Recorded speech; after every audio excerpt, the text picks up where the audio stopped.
Well, it takes one false step and you're right where we are.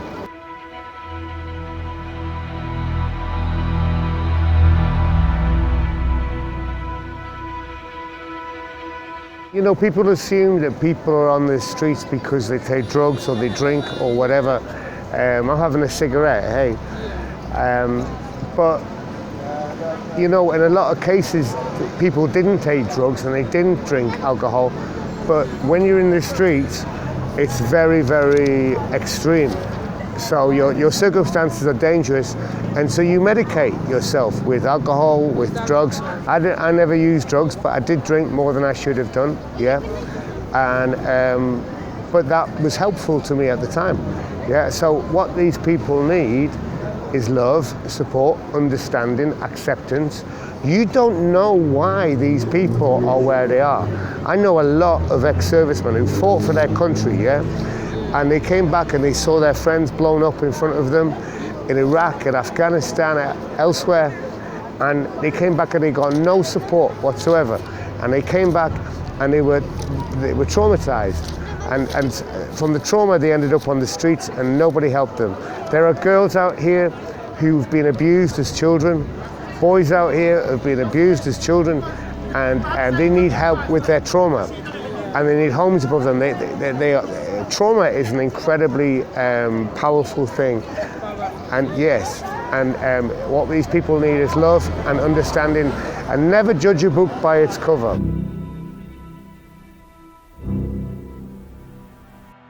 We are the lowest of the low, yeah, and everybody needs someone to pick on, right? Yeah, that's what they like. It's how British society works. So yeah,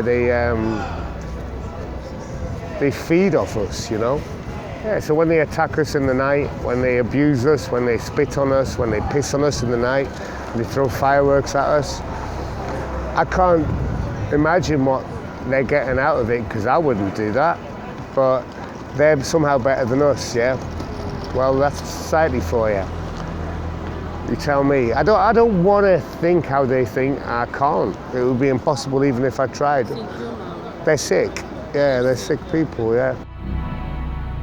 So basically, happened under Margaret Thatcher, all of the power was taken from the tenants and given to the landlords. And now the landlords are out of control.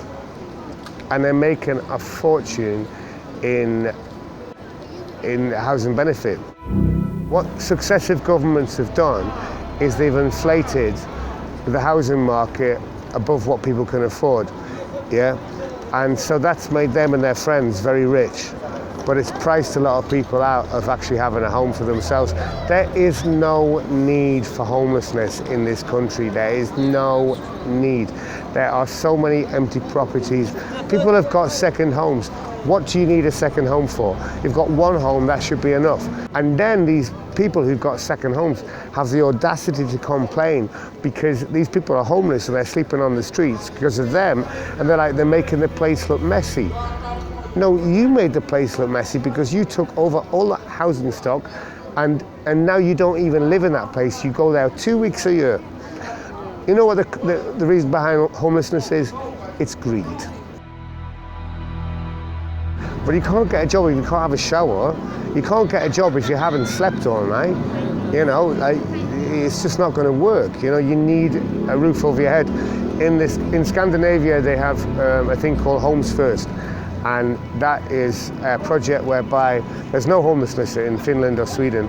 People are put into a property, and then any other issues that they may have to deal with are dealt with once they're in a property. If you've been on the streets for more than a few weeks, you will have issues, because I suffer from post-traumatic stress disorder. There's nothing post about it, actually. It's real. Yeah, it's very, very real.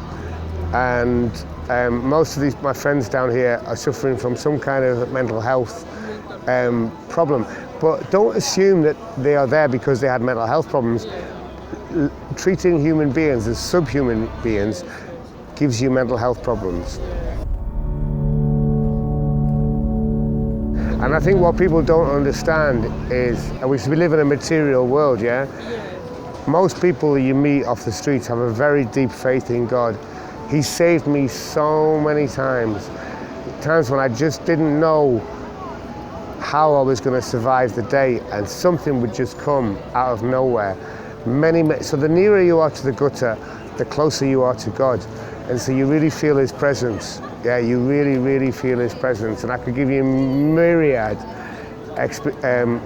examples of times when just the right person came along at the right time, or I found something, on the floor that I needed at that day. So yeah, I very much believe in God, and